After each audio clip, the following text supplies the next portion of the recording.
Gaudete Sunday. It means to rejoice. But why the third candle? Why not the fourth? Why can't they all be purple? It is fitting for us to remind ourselves that our church has been around for 2,000 years, and Jesus Christ is the same yesterday, today, and forever. He never changes, but there's some things that have changed over time.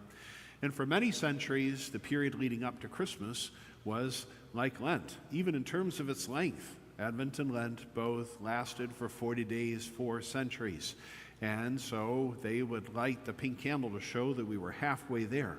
But then somewhere in the past, they shortened it from 40 days to 4 weeks. And the fourth week oftentimes gets chopped off, especially since Christmas falls on a Wednesday. The fourth week of Advent this year will really only last for 72 hours from the time we first light the candle to the time we move the wreath out and put a tree in its place. And yet the reason why we are to rejoice is because when it was a season of penance and fasting, this meant that it was halfway over. We're halfway there. The Lord is near. We're going to get there. He's going to come to us. But now, far from fasting, the Advent season for most has really become the celebration of Christmas, because we seem to spend all of December at one type of holiday concert or gathering or family party or office party or another. To the point where when we finally get to Christmas, which is a season, not a day, begins on the evening of the 24th, and it lasts until the feast of the baptism of the Lord, Sunday, January the 12th.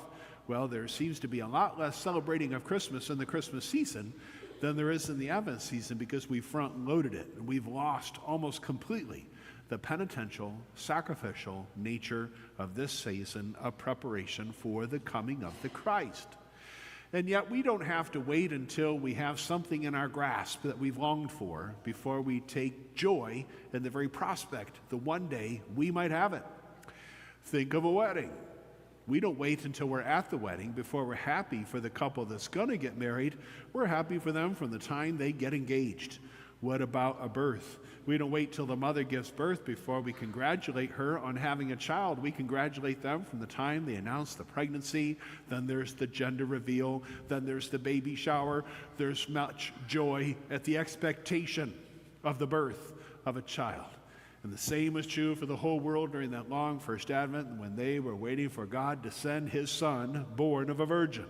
And we see in all those scriptures today, there could be joy even in the darkest of times, as long as people believe that somewhere in the future they will find happiness.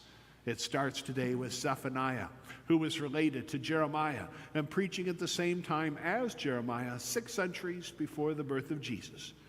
And yet during a time when he and all the other men of Israel and Judah had been carted off to work as slaves in Babylon, there had been war, exile, bloodshed, so many of their loved ones put to death, their livelihoods destroyed.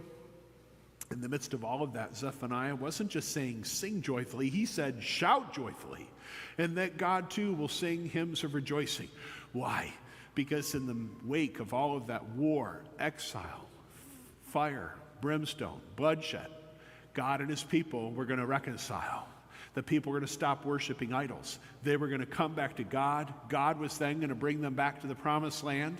But more importantly, Zephaniah wanted the people to rejoice, because at a time beyond the horizons of their life, God was going to send his own Son to bring them all and us to the promised land of heaven.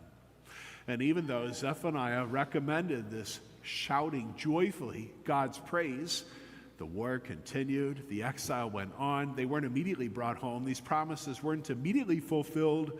It was trusting in the trustworthiness of God, the promise maker, that enabled them to be joyful, even in the midst of their suffering and sacrifice, because they believed that one day they would be free. That was why St. Paul could say to the Philippians in the second reading, "Rejoice in the Lord always. I say it again, rejoice. Don't wait until he comes, rejoice now." And yet that seems strange, telling that to the people of Philippi, which today would be found in northeastern Greece.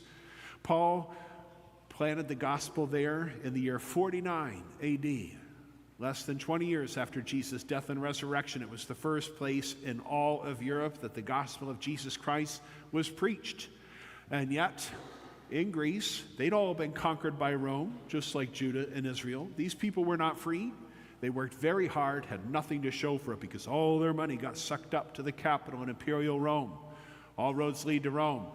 Who paid for them? The occupied provinces. Who built them? Slaves from the occupied territories. The Philippians were not free. They were as oppressed as anybody else. And for the Christians in Philippi, two targets on their back. Not only are they not a free people, but it was a crime to be a Christian in the pagan Roman Empire. And so many of them were going to meet the fate of the martyrs. And yet in the midst of all of that, Paul says they should be rejoicing always without ceasing. Why? Paul answered the question, the Lord is near. He had come once, he was going to come again, and he remains with us always in the church, in the souls of the baptized, in the priesthood, in the scriptures, in the sacraments, most particularly in the most blessed sacrament. Heaven comes to earth on this and every altar, whenever and wherever the Mass is being celebrated. And so for the people in Philippi, even though they were not free, even though many of them were going to be tortured, imprisoned, and murdered, they could rejoice because they knew there was a greater king who was going to bring them to a greater kingdom. And then when they reach that place, when they are truly free, they will be truly happy, and no one will be able to take that from them. Fast forward now to the 3rd chapter of Luke's gospel. The people who came to see Jesus' cousin John the Baptist in the desert were just as bad off as the Christians at Philippi. They too were occupied by Rome. They too were being oppressed. They also knew no freedom. And yet in the midst of all of that, John the Baptist is promising better days ahead because God is coming to us. The hopes and dreams of 1,000 years, prophecies and prayers fulfilled in the person of his cousin, Jesus the Christ.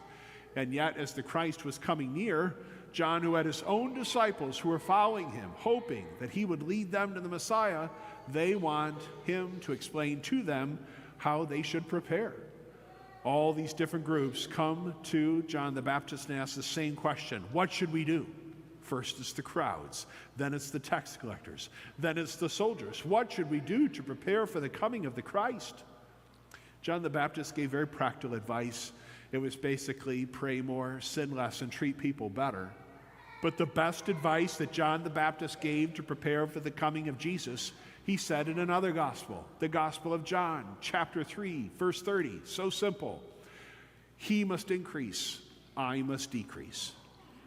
If we could restore the penitential, sacrificial nature of Advent, that would be great advice for how we can prepare for the coming of the Christ. He must increase, I must decrease. We have to make a space for him. He is the cause of our joy, and yet we spend so much time looking for anything and anyone else to make us happy. We live at a time in human history when we have greater wealth, possessions, opportunities, and achievement and technological advancement than anyone in the world has ever known. All those things supposedly should be making us happy. And yet, at this most advanced time, this most wealthy time in our history, it is also the most depressed, anxious, and addicted time in our history. As people have found, money can't buy me love. I've been looking for love in all the wrong places. We would rather store up for ourselves treasure in heaven, like the people that Zephaniah was preaching to, like the oppressed Philippians, or those that came to see John in the desert, the promise of a happiness that can never be taken away, than to lose that promise, to give in to the temptation where we can find pleasure for a few minutes. That is not lasting happiness. And so, my friends, what should we do? Let us ask the same question the crowds asked of John the Baptist, and maybe we could follow his same advice. Pray more, sin less, treat people better. He must increase, I must decrease.